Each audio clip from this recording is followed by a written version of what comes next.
Chapitre 16. Les pèlerins continuèrent leur route et ils arrivèrent aux montagnes délectables, qui appartiennent au seigneur de la colline, dont nous avons déjà parlé. Ils y montèrent pour admirer les jardins et les vergers, les vignobles et les sources qu'on y rencontre. Ils se désaltérèrent et mangèrent librement du fruit de la vigne. Il y avait au sommet des montagnes des bergers qui gardaient leurs troupeaux dans les prés situés à côté du chemin.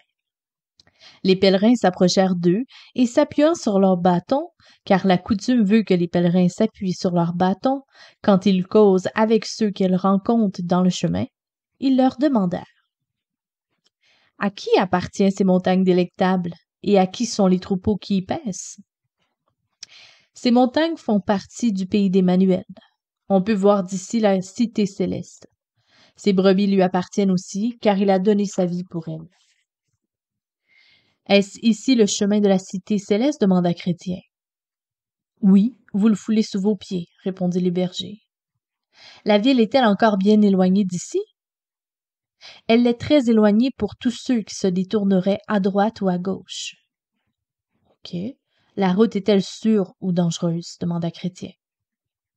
Elle est sûre pour ceux qui sont capables de la suivre, mais les rebelles y tomberont. Y a-t-il un endroit où les pèlerins fatigués et lassés puissent se reposer? Demanda Chrétien.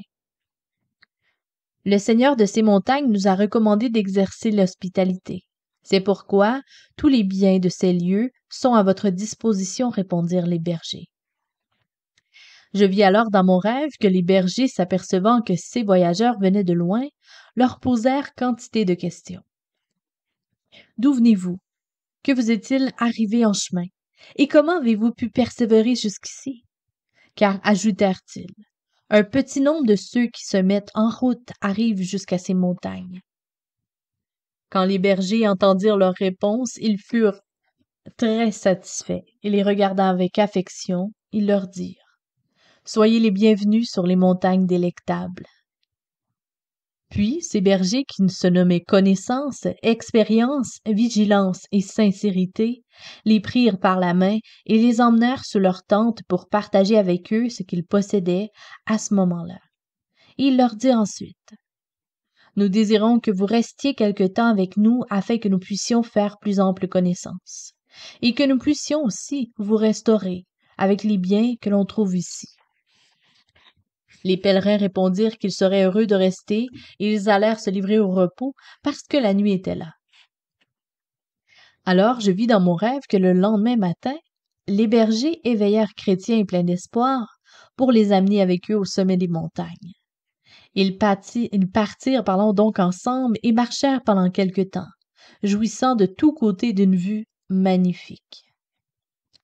Les bergers se demandèrent les uns aux autres: « Montrerons-nous quelques-unes de nos merveilles à ces pèlerins? » Quand ils eurent décidé de le faire, ils les conduisirent au sommet d'une colline, nommée Erreur, qui était très escarpée d'un côté, et ils leur dirent de regarder en bas.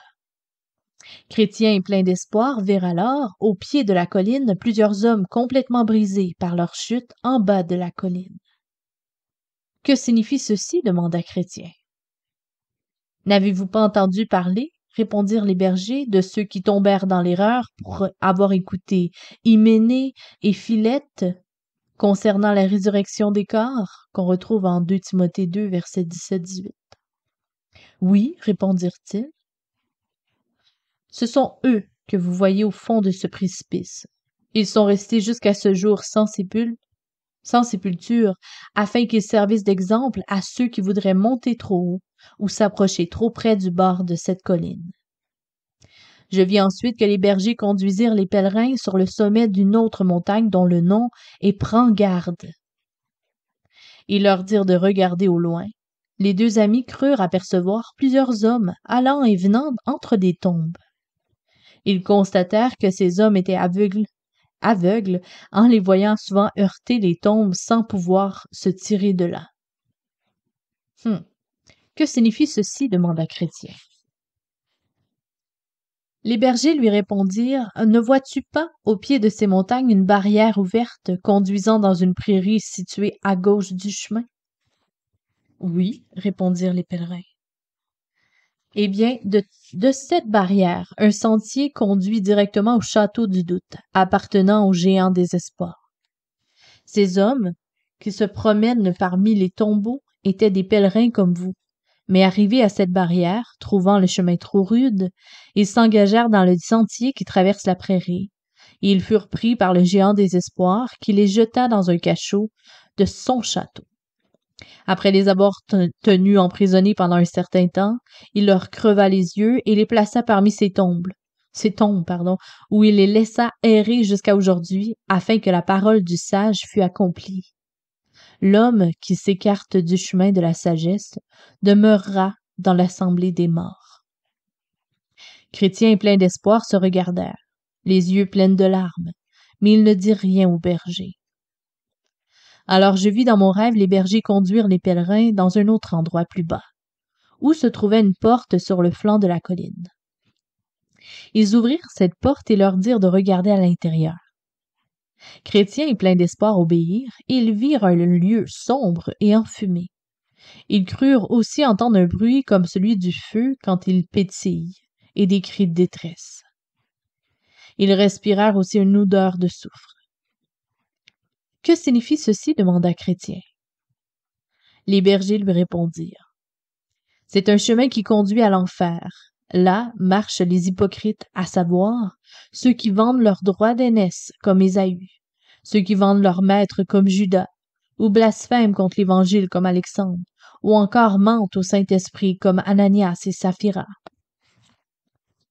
Je m'aperçois que chacun de ces personnages avait commencé le même pèlerinage que nous, n'est-ce pas? Demanda plein d'espoir. Oui, dirent les bergers, et ils l'ont continué assez longtemps. Jusqu'où sont-ils parvenus dans leur pèlerinage avant d'être jetés où ils sont maintenant? Quelques-uns ont même dépassé cette montagne, d'autres n'y sont pas arrivés. Alors les pèlerins s'écrièrent.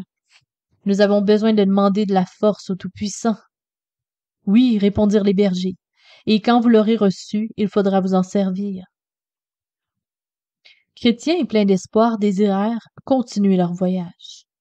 Les bergers y consentirent et les accompagnèrent jusqu'à l'endroit où finissaient les montagnes. Alors les bergers se dirent entre eux. Ne voulons-nous pas montrer à ces pèlerins les portes de la cité céleste, s'ils peuvent les distinguer à travers nos lunettes d'approche? Chrétien plein d'espoir essayèrent de s'en servir, mais leurs mains tremblaient parce qu'ils étaient encore émus de ce qu'ils venaient de voir, et ils ne pouvaient les tenir fermes. Cependant, ils crurent apercevoir quelque chose de semblable à une porte, et même quelques rayons de la gloire de ce lieu. Alors ils se mirent à chanter. Il faut qu'un berger qui veut paître les chers agneaux d'Emmanuel apprenne avant tout à connaître les vérités qui sont au ciel. Déjà, c'est un profond mystère que les sages les entendus. N'est point part dans cette affaire. Ils sont renvoyés confondus. Pour en avoir la connaissance, il faut être des plus petits, laisser là toute autre science, devenir de simples brebis. C'est près d'un tel pasteur fidèle qu'une âme, en sa perplexité, trouve des conseils pleins de zèle pour sortir de la calamité.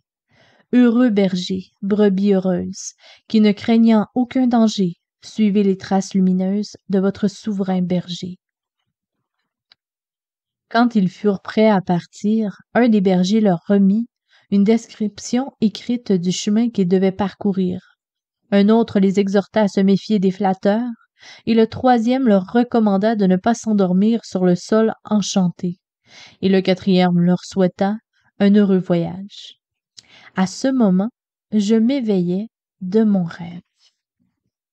Fin du chapitre.